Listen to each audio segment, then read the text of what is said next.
ये है शैटाहोयुक। ये दुनिया के सबसे पुराने शहरों में से एक था। लगभग 9000 साल पहले ये कुछ ऐसा दिखता था। जब से हमने घर बनाकर अंदर रहना शुरू किया, कुदरत से हमारा रिश्ता ही बदल गया। तो इस तरह आग जलाकर हमारे पूर्वज अपने छोटे छोटे घरों को गर्म रखते थे। यह शुरुआत उन्होंने ही की थी।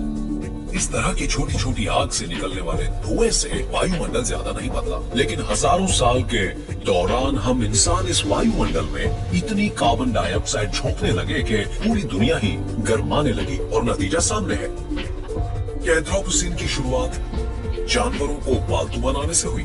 मवेशी घास खाकर मीथेन बनाते हैं और इससे भी जलवायु बदल जाती है।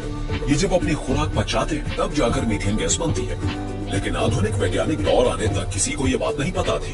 हालांकि कुछ मवेशी कोई नुकसान कैसे कर सकते थे। पृथ्वी में इतना ज्यादा बदलाव लाना तो बहुत दूर की बात थी। हमारे पूर्वज अपने परिवारों का पेट भरना चाहते थे बच्चे भूखे ना रहें और साथ ही वो एक लंबी उम्र जिए।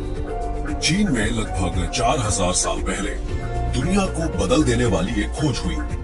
वहाँ ऐसी चट्टानें मिली जिन्हें ठंड और नमी को दूर करने के लिए बतौर ईंधन जलाया जा सकता था। ये चट्टानें दरअसल लाखों करोड़ों साल पहले दम तोड़ चुके पौधों और पेड़ों के जमीन के नीचे दबे कार्बन अवशेष थे। तो कहीं एंथ्रोपोसीन की शुरुआत कोयले की खोज से ही तो नहीं हुई। पावर फोर्जेस, फाउंड्रीज और घरों में कोयले की अहमियत बढ़ती चली गई। या फिर एंथ्रोपोसीन की शुरुआत लगभग 1000 साल बाद हुई, जब पूरे एशिया के लोगों ने धान उगाना शुरू किया। इस अनोखी तकनीक में पौधों को पानी से भरे खेतों में रोपा जाता है और इसे कहते हैं पडलिंग। इन मेहनती किसानों को ये पता नहीं था कि धान उगाने का ये तरीका मवेशियों को पालने की तरह किसी दिन हर साल लाखों टन मीथेन पैदा करने लगेगा। पानी से भरी मिट्टी ऑक्सीजन गंवाने लगती है और फिर छोटे और अदृश्य माइक्रोब्स प्लांट मैटर को बचाकर मीथेन पैदा करने लगते हैं। धान के पौधों की पत्तियों से और ज्यादा मीथेन वायुमंडल में छोड़ी जाती है। इन शुरुआती किसानों को नहीं पता था कि बहुत छोटे स्तर पर यह सब क्या हो रहा है।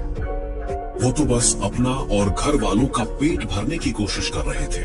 लिखावटें कई तरह की होती है, लेकिन ये है समय की लिखावट। अगर आप समय के अक्षरों को पढ़ना जानते हैं तो हमारे ग्रह के साथ साथ क्या पेश आया, आप इस गजब की कहानी को लिख सकते हैं। इस कहानी का सबसे नाटकीय हिस्सा चटक रंगों में नहीं लिखा गया था, बल्कि हल्के सफेद रंग में। ये सफेद लाइनें कविता जैसी है।